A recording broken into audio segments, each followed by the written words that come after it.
প্রাথমিকের তৃতীয় ধাপের রেজাল্ট প্রকাশিত হওয়ার পর চাকরির প্রত্যাশীদের এক অংশ তারা কিন্তু বিগত ৩ দিন যাবৎ আন্দোলন করে আসছে। তারই ধারাবাহিকতায় আজকেও তারা আন্দোলনের ডাক দিয়েছে। তো দেখতে পাচ্ছেন বিগত দিনে যে আন্দোলন হয়েছে সেখানে চাকরির প্রত্যাশীদের সঙ্গে অধিদপ্তরের লোকজনের কেমন ব্যবহার করেছে, তাদের গায়ে পর্যন্ত হাত দেওয়া হয়েছে আমরা যতদূর দেখতে পেরেছি। তো এই বিষয়ে বিস্তারিত আপনাদের জানানোর চেষ্টা করব। ভিডিওটি চাকরি প্রত্যাশীদের জন্য অনেক গুরুত্বপূর্ণ।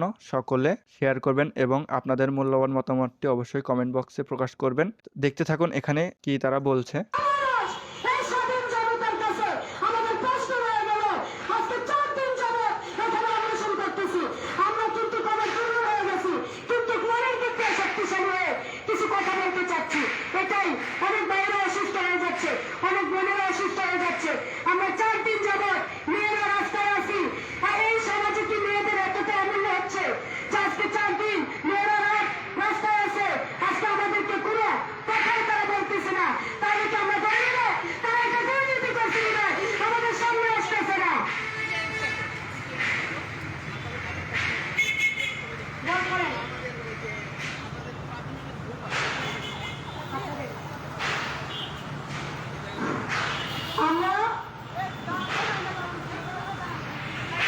আমরা 4 দিন যাবত এখানে অন্বেষণ কর্মসূচি পালন করতেছি। আমাদের বোন অনেকটা রাস্তায় ছিল, আমাদের ভাইয়েরা রাস্তায় ছিল, কিন্তু এখনো কোনো উপরস্থ কর্মকর্তারা আমাদের সাথে এসে কথা বলে নাই। তাহলে কি আমরা ধরে নিব তারা দুর্নীতি করে নিয়ে উঠতেছে, এই জন্য আমাদের সামনে আসতেছে না? এটা আমরা ধরে নিব। এবং আমরা তথ্য পেয়েছি তাদের কর্মকর্তা থেকে অনেক শূন্য পদ আছে, 2 লাখের বেশি শূন্য পদ আছে। তাহলে কেন আমাদের 46,199 জন ফলপ্রাপ্তি থেকে 6,538 জন নিয়োগ দিছে? তারা কি চায় আমরা বারবার আবেদন করি আর তারা টাকা নিয়ে চাকরি করে?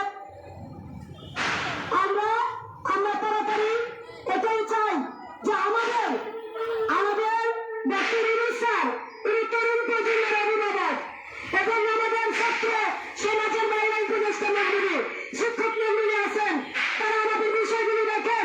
আপনারা বলেন বেকারদের জন্য আপনারা কর্মসংস্থান করবেন।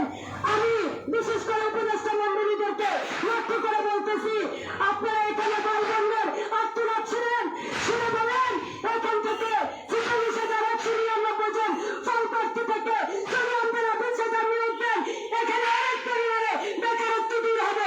আমি নিজে আমাদেরকে বলে দিয়ে গেলাম। এবং বৈষম্য দূর করুন, তাহলে আমাদের দাবি পূরণ হবে। এবং আমাদের যখন রিটেনের রেজাল্টটা দেওয়া হয় তখন অনেক বৈষম্য হয়েছে। সেটা হলো কি, রিটেনের রেজাল্টের ত্রুটি হয়েছে এবং ত্রুটির জন্য 2 ধাপে রেজাল্ট দিচ্ছে। ঠিক সেইভাবে আমাদের মনে হচ্ছে যে ভাইবা রেজাল্টের ত্রুটি হয়েছে। না হলে আমাদের দেখা গেল কি, যারা ভালো পরীক্ষা দিচ্ছে তাদের চাকরি হয় নাই, আবার খারাপ পরীক্ষা দিয়ে অনেকের চাকরি হয়ে গেছে। আবার আপনি 19 দিনে প্রয়োগ করছেন নাকি 93 প্রয়োগ করছেন, কিছুই আমরা বুঝলাম না। কোন বিধিতে আপনি রেজাল্ট দিলেন? যা ত্রুটিপূর্ণ রেজাল্ট, বিষয়টা আমরা বাতিল দিলাম, কিন্তু আমাদেরকে পদসংখ্যা বৃদ্ধি করে 3:1 রেজাল্ট দিয়ে আমাদের বেকার বৈষম্য দূর করুন এবং আমরা যাতে হাসি মুখে এখান থেকে ফিরে যেতে পারি।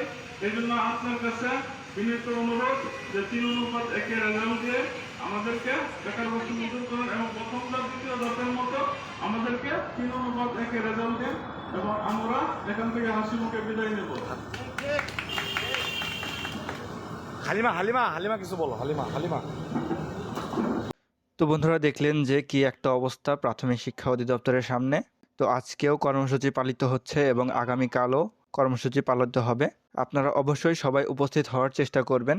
আমরা সর্বশেষ আপডেট আপনাদের মাঝে জানানোর চেষ্টা করছি, সেই জন্য অবশ্যই আমাদের চ্যানেলটি সাবস্ক্রাইব করে পাশে থাকা বেল আইকনটি বাজিয়ে দেবেন।